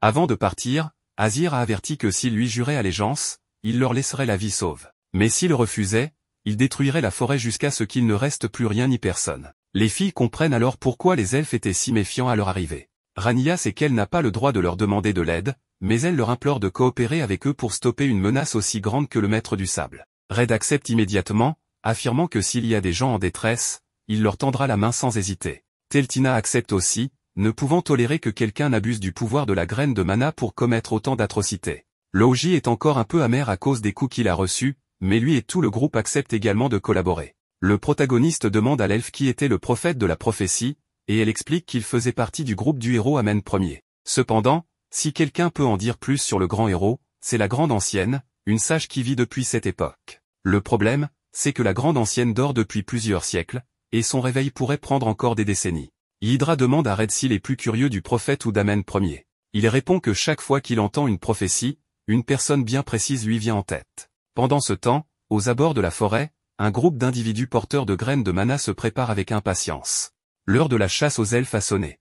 Dans la scène suivante, une fille posa un seau sur le rocher pour pouvoir le porter, ce qui étonna Logi, Hydra et la princesse. Hydra trouva ce seau incroyable, car il l'aida à soulever le rocher. L'autre fille, qui utilisait un arc, évoqua un autre seau qui leur permettait d'atteindre de petites cibles en mouvement avec leurs flèches. Puis, la fille qui portait le rocher expliqua qu'elle possédait aussi un seau explosif utilisé pour faire sauter les obstacles. Red rejoignit Rania et lui fit comprendre qu'il pensait que tout le monde était maintenant d'accord. Surprise de le voir, elle reconnut le légendaire guerrier rouge. Il lui répondit qu'il s'agissait d'un titre exagéré et lui demanda simplement de l'appeler Red. Il l'interrogea sur les raisons qui la poussaient à observer de loin et si elle se sentait seule. Rania admit que c'était le cas et parla d'une personne avec qui elle était proche. Red supposa qu'elle faisait allusion à Azir. Rania s'étonna qu'il le sache. Il expliqua qu'il avait perçu une profonde tristesse en elle, lorsque les autres fées parlaient de lui.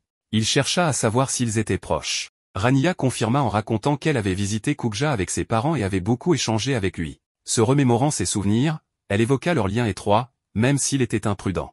Ils partageaient leurs inquiétudes et se soutenaient, se préparant à devenir des dirigeants. Toutefois, dans le présent, elle déclara qu'il était désormais un grand ennemi de la forêt. Furieuse, elle affirma que lors de leur prochaine rencontre, elle ne lui accorderait aucune pitié et le vaincrait en tant que gardienne de la forêt. Red lui répondit qu'après cela, ils se réconcilieraient. Rania protesta, affirmant que leur amitié ne pourrait jamais redevenir comme avant.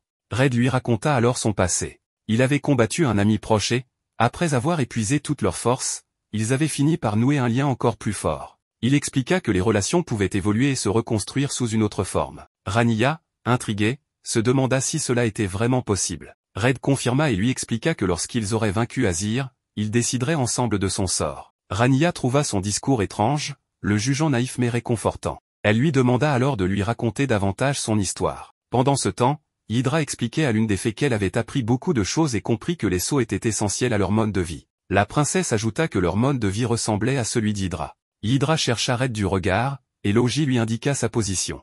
Red poursuivit son récit auprès de Rania. Mais en voyant la proximité entre ces deux-là, Hydra ressent des envies de meurtre. Il lui confia que son père était mort lorsqu'il était jeune. Plus tard, un homme du nom de Shindo, ami de son père, lui proposa de venir vivre chez lui. Lorsqu'il arriva, Shindo lui présenta ses enfants et lui expliqua que son fils Kiyohiro avait le même âge que lui, espérant qu'ils deviendraient amis. Il lui assura qu'il pouvait considérer cette maison comme la sienne, car ils étaient désormais sa nouvelle famille. Red, bouleversé, pleura en expliquant qu'il venait de perdre ses parents et qu'il lui était difficile d'accepter si rapidement que quelqu'un prenne leur place. Shindo planta alors un petit arbre dans la cour. Son fils, Kiyohiro, s'interrogea sur cette action.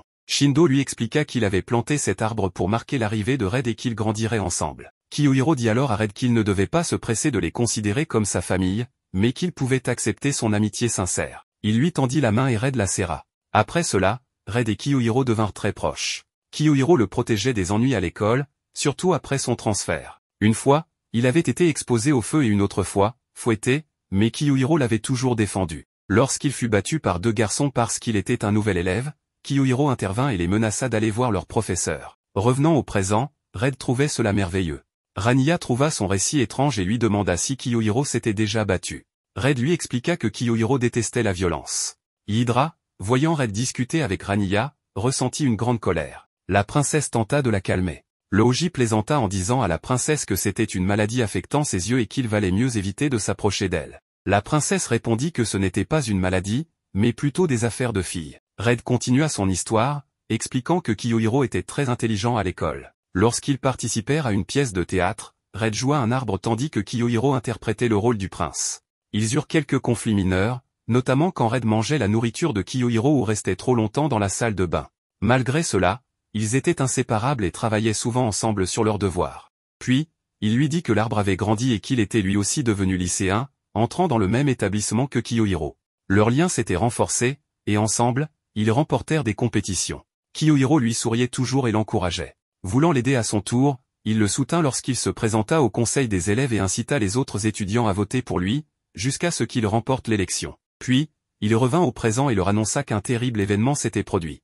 Raniya lui demanda ce qui s'était passé, et la princesse lui demanda de terminer rapidement. La princesse se tourna vers Hydra, qui arriva rapidement en disant qu'elle était impatiente d'en entendre plus.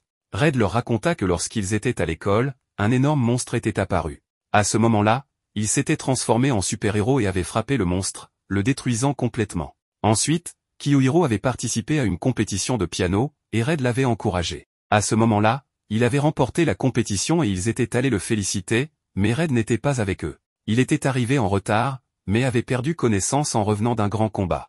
Red s'était réveillé plus tard, et Shindo lui avait demandé ce qui lui était arrivé. Red lui avait répondu qu'il était épuisé à cause de l'entraînement de football, mais que tout allait bien maintenant. Il leur expliqua ensuite qu'il voulait célébrer la victoire de Kiyohiro.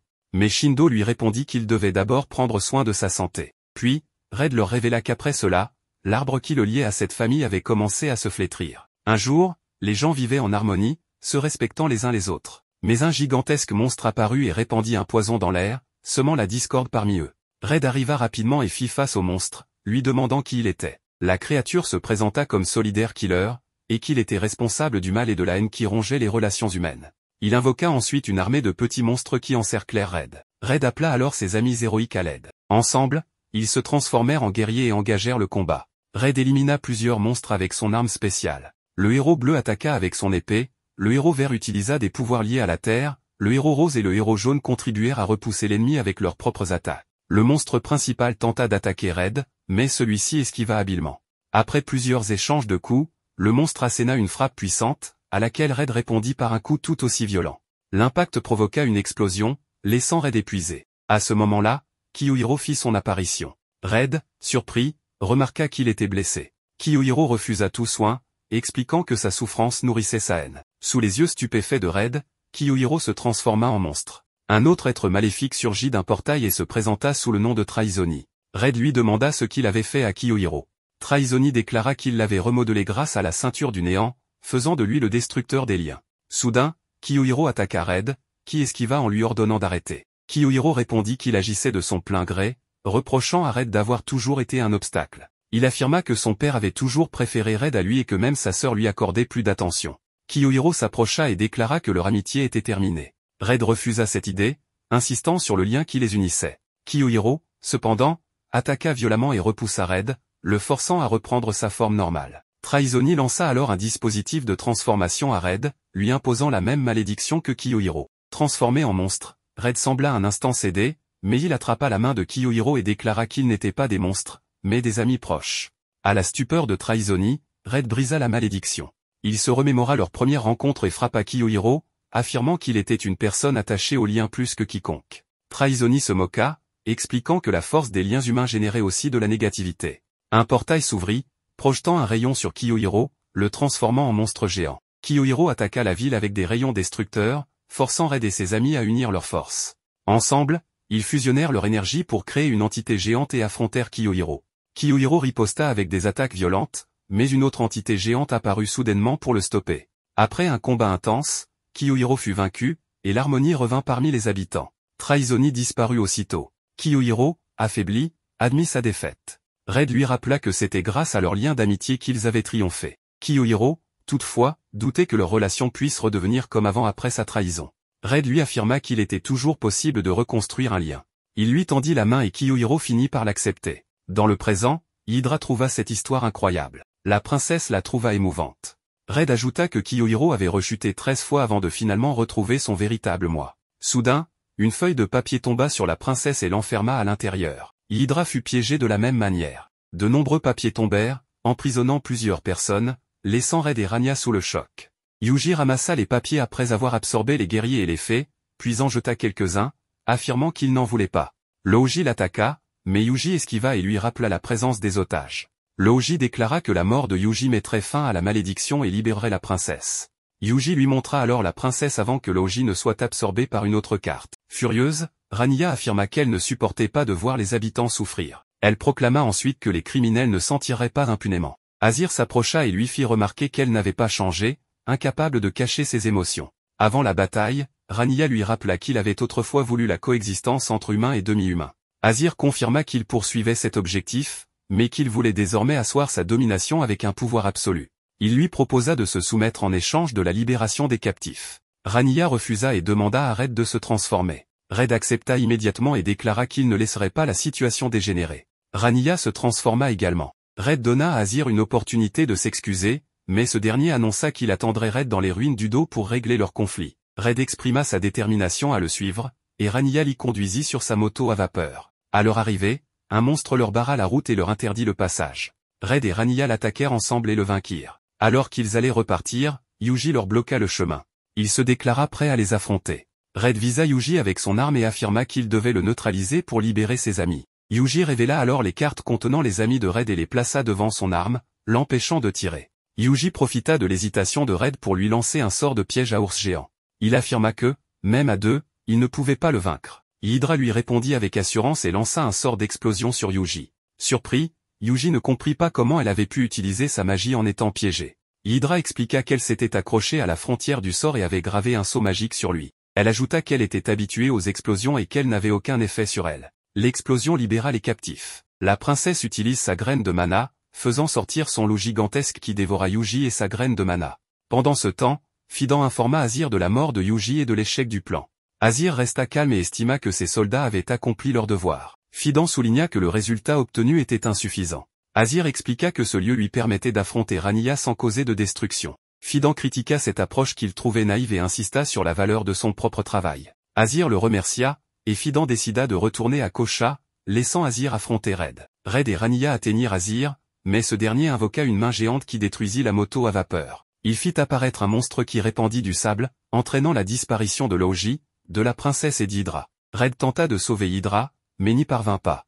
Azir lui annonça que son monstre ne réduisait pas seulement en cendres, mais pouvait également faire ce qu'il voulait de ses victimes. Il déclara avec amusement que dans ce désert, il n'était que des proies faciles. Red attaqua le monstre en déployant une barrière protectrice et lui infligea un coup puissant.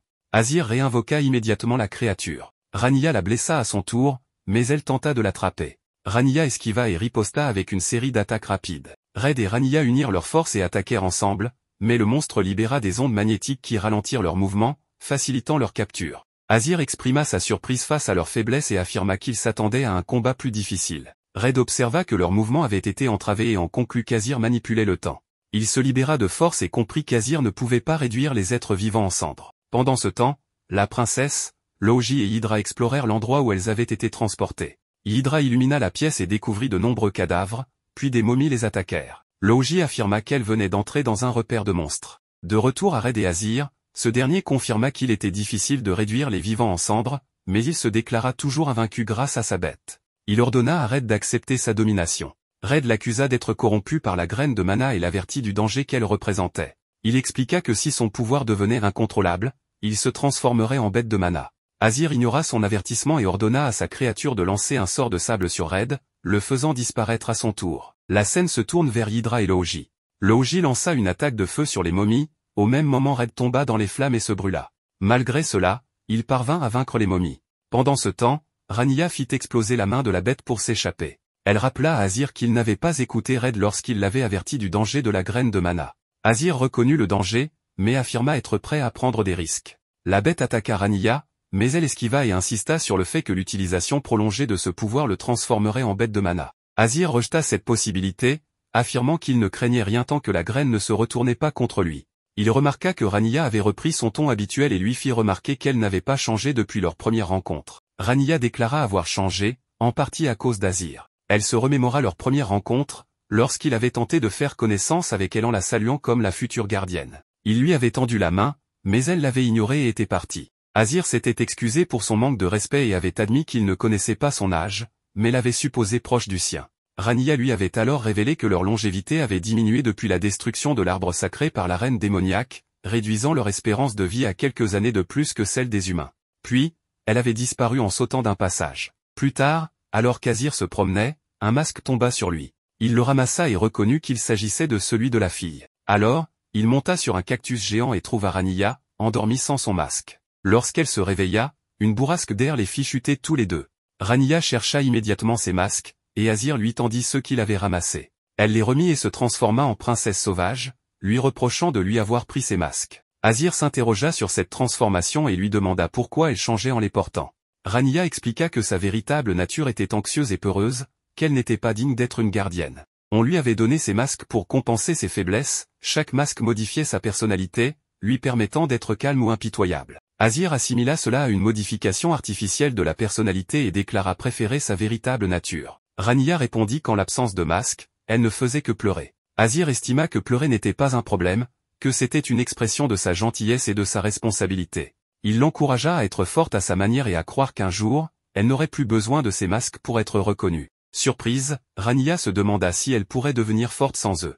Azir lui proposa alors de commencer par lui parler sans masque. Revenant au présent, Rania rappela à Azir ses propres paroles, autrefois, il ne voulait pas gouverner par la force. Elle se remémora ensuite le jour où elle lui avait confié qu'elle avait commencé à parler aux autres sans masque. À ce moment-là, elle l'attaqua en lui lançant une salve de flèches.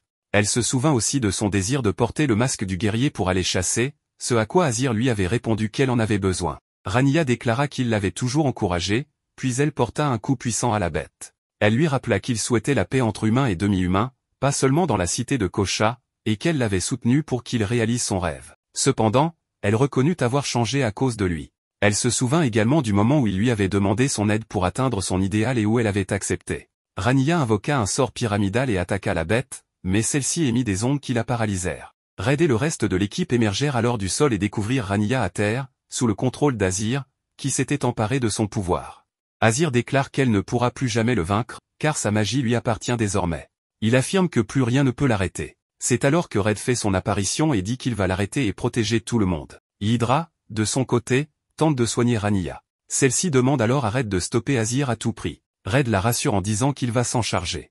Azir, quant à lui, se moque de Red et lui demande s'il pense réellement pouvoir l'arrêter. Il explique qu'il a obtenu ses pouvoirs après tant d'efforts et que son rêve est enfin sur le point de se réaliser. Il refuse donc de se laisser stopper. Le combat entre Azir et Red commence alors. Ils commencent à s'échanger des coups. On nous montre ensuite un flashback où des hommes demandent à Azir pourquoi il paie davantage les elfes que les autres travailleurs. Azir leur répond que c'est parce que les elfes utilisent la magie, ce qui leur permet d'accomplir des tâches plus efficacement et sans mettre leur vie en danger. De plus, cela permet de sauver de nombreuses vies. C'est pourquoi ils sont mieux rémunérés. Mais les travailleurs protestent, affirmant qu'il paie surtout les elfes parce que son ami d'enfance en est une. Dans la scène suivante, Azir est assis avec son père et lui demande quand ils obtiendront enfin l'autorisation d'accéder à la mine. Son père lui répond qu'ils doivent encore attendre, car la nation elfique mène toujours son enquête. Azir s'impatiente et demande combien de temps cela va encore durer. Son père lui fait alors remarquer que la fille du chef du village elfique est son ami proche.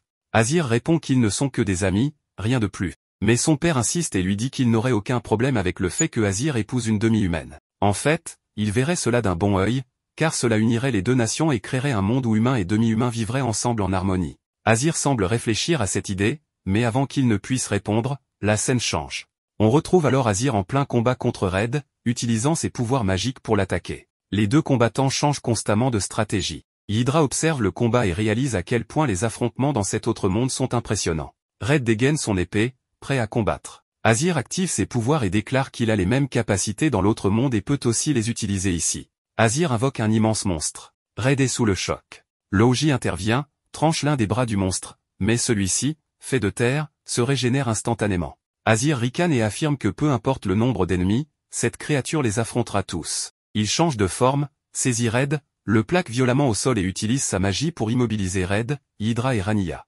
Il déclare qu'ils ne peuvent plus rien contre lui et qu'il a acquis une puissance immense pour en finir avec Red. Un flashback montre un soldat annonçant qu'une foule en colère approche du palais, torché à la main.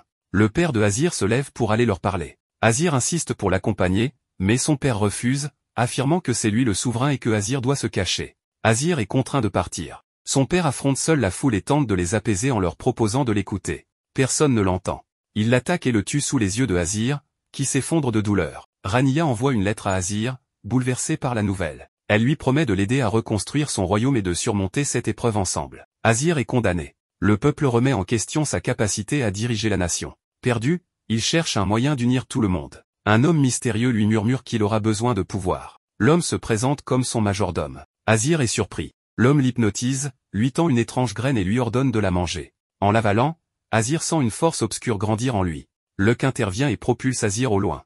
Une explosion de ténèbres se produit, la graine maléfique prend le dessus. Possédé, Azir invoque un gigantesque robot de combat. Hydra utilise sa magie de l'eau, Red contre-attaque avec ses sorts. Azir, arrogant, affirme qu'ils ne l'arrêteront pas. Red invoque son arme la plus puissante et déclenche une attaque dévastatrice. L'explosion frappe Azir, qui s'effondre, gravement blessé. Azir disparaît dans un éclair et se dirige vers le soleil. Rania supplie qu'on le sauve. Red la rassure en affirmant qu'ils le ramèneront ensemble. Ils montent à bord de leur mégazord et se lancent à sa poursuite.